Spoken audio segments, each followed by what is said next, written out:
পুজোর আগে ফের রাজ্য সফরে আসছেন প্রধানমন্ত্রী। কলকাতায় আসতে চলেছেন আগামীকাল নরেন্দ্র মোদী। কাল রাতে কলকাতায় এসে পৌঁছবেন তিনি, রাতে রাজভবনে থাকবেন। এই সফরসূচি সম্পর্কে একটু বিশদে জানবো। প্রীতিশ বন্দ্যোপাধ্যায় আমাদের প্রতিনিধি রয়েছেন টেলিফোনে। কি জানা যাচ্ছে প্রীতিশ?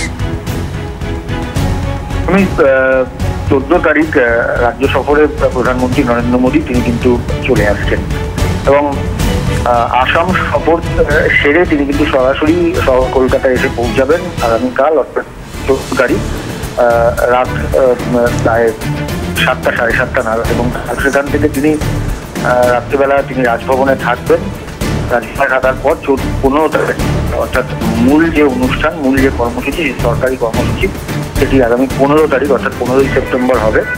মূলত সেনাবাহিনীর একটি যৌথ সম্মেলন, অর্থাৎ তিন সেনা প্রধান যারা রয়েছে তাদের একটি যৌথ সম্মেলনে অংশগ্রহণ করবেন দেশের প্রধানমন্ত্রী নরেন্দ্র মোদী।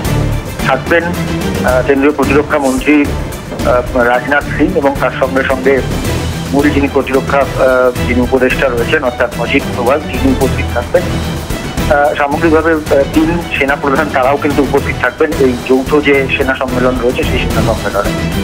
এবং এটি অত্যন্ত তাৎপর্যপূর্ণ, কেননা 15ই অগস্ট স্বাধীনতা দিবসের দিন লালকেল্লা থেকে প্রধানমন্ত্রী নরেন্দ্র মোদী তিনি কিন্তু উদ্বেগ প্রকাশ করেছিলেন দেশের যেভাবে জনবিন্যাস এবং অনুপ্রবেশ যেভাবে বেড়ে চলেছে এবং জনবিন্যাস যেভাবে ধীরে ধীরে পরিবর্তন হচ্ছে তড়িৎ গতিতে, সেই বিষয় নিয়ে তিনি কিন্তু উদ্বেগ প্রকাশ করেছিলেন লালকেল্লা থেকে।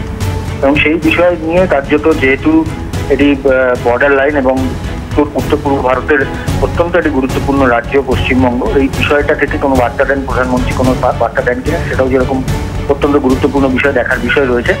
তার সঙ্গে সঙ্গে যেটা মনে করা হচ্ছে যে সামগ্রিকভাবে পুজোর আগে 2026-এর যে নির্বাচন রয়েছে তার আগে প্রধানমন্ত্রী নরেন্দ্র মোদী এই রাজ্যে একটি সর্বভারতীয় স্তরের এত গুরুত্বপূর্ণ একটি প্রতিরক্ষা বিভাগের যে বৈঠক, সেই বৈঠক এবং সম্মেলন প্রধানমন্ত্রী নরেন্দ্র মোদী করার কিন্তু একটা রাজনৈতিক গুরুত্ব কিন্তু অবশ্যই রয়েছে। এবং তার সাথে সাথে রাজ্য বিজেপির নেতারা চেষ্টা করছেন যে প্রধানমন্ত্রী নরেন্দ্র মোদীকে দিয়ে একটি রাজনৈতিক সভা করানো যায় কিনা, তবে সেটার সম্ভাবনা কিন্তু অত্যন্ত ক্ষীণ। শুধুমাত্র সরকারি কর্মসূচি করেই প্রধানমন্ত্রী নরেন্দ্র মোদী আগামীকাল আবার রাত্রেবেলায় ফিরে যাবেন সরাসরি বিহারের উদ্দেশ্যে, বিহারের নির্বাচনী প্রচারে এবার হচ্ছে।